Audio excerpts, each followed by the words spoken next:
Everyone, this is advocate Mishika Gupta and आज हम बात करने वाले हैं एक ऐसी इंपॉर्टेंट जजमेंट पर जो सुप्रीम कोर्ट ने अभी रिसेंटली दी है, जो हर एक लॉयर, एक लॉ स्टूडेंट, एक आम सिटीजन के लिए भी इम्पोर्टेंट है। सो चलिए इसको डिटेल में समझते हैं। सुप्रीम कोर्ट ने ये क्लियर किया कि जब भी कोई सर्च स्पेशल इनैक्टमेंट के अंदर किया जाता है बिना वारंट के, तो रीजन टू बिलीव रिकॉर्ड करना मैंडेटरी होता है।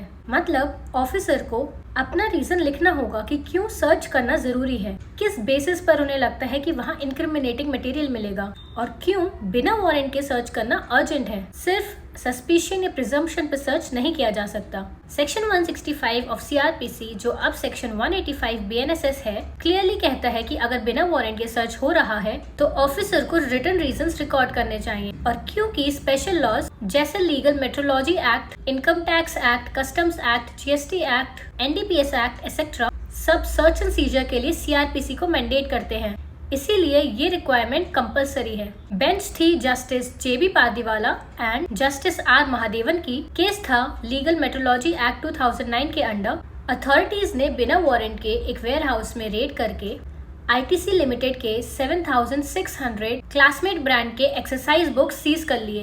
एलिगेशंस था कि रूल 24A ऑफ 2011 रूल्स और सेक्शन 36 सबसेक्शन 1 ऑफ 2009 एक्ट का वायलेशन हुआ है। लेकिन प्रॉब्लम ये थी कि ना तो वारंट लिया गया, ना ही रीजंस रिकॉर्ड किए गए। अब इस पर ऑनरेबल सुप्रीम कोर्ट ने बोला, चाहे एक्सीडेंट सर्कमस्टेंसेस हों और वारंट लेना पॉसिबल ना हो, फिर भी ऑफिसर को रीजन टू बिलीव रिकॉर्ड करना होगा। सेक्शन 100 सीआरपीसी के सेफगार्ड्स फॉलो करने होंगे और अगर ये नहीं हुआ तो पूरा प्रोसेस इलीगल माना जाएगा। Section 15 of legal metrology act का भी क्लियरली बोलता है कि सर्च, इंस्पेक्शन या सीजर के लिए ऑफिसर के पास रीजन टू बिलीव होना चाहिए, ऑफेंस हुआ है या होने वाला है और उसके एविडेंस प्रेमाइसेस में मिलेंगे। ये प्री रिक्विजिट्स हर सर्च, इंस्पेक्शन और सीजर पर अप्लाई होते हैं। अब अथॉरिटीज ने ये आर्ग्यू किया कि उन्होंने सिर्फ इंस्पेक्शन किया था, सर्च नहीं। लेकिन कोर्ट ने कहा बिना सर्च के सीजर हो ही नहीं सकता और दोनों ही केसेस में सीआरपीसी का प्रोसीजर फॉलो करना मैंडेटरी है। मतलब इंडिपेंडेंट विटनेसेस होने चाहिए और वो ड्राइवर नहीं जो अथॉरिटीज के साथ आया हो। वारंट या रीजंस रिकॉर्ड होने चाहिए और ड्यू प्रोसेस भी स्ट्रिक्टली फॉलो होना चाहिए। अब इसी केस में ऑनरेबल सुप्रीम कोर्ट ने ये डिफरेंस भी क्लियर किया। इंस्पेक्शन और सर्च में इंस्पेक्शन का मतलब होता है रिकॉर्ड्स या डॉक्यूमेंट्स चेक करना, जो जनरली स्टैट्यूट के अंदर ऑथराइज्ड होता है। लेकिन सर्च का स्कोप ब्रॉडर होता है, किसी भी जगह देखना जहां गुड्स, डॉक्यूमेंट्स या मटेरियल्स कंसील किया गया हो जो सीजर के लिए लायबल हो। दोनों में भी सेफगार्ड्स मैंडेटरी हैं।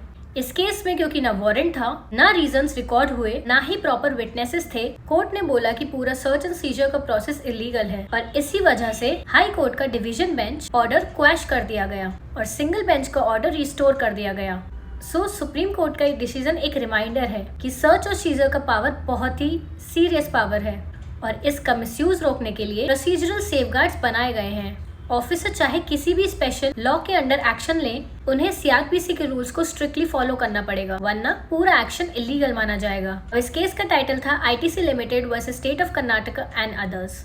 आपको इस जजमेंट का कौन सा पार्ट ज्यादा इम्पैक्टफुल लगा? Do let me know in the comment section. And if you like this video, do like, share and subscribe to this channel. Thank you for watching.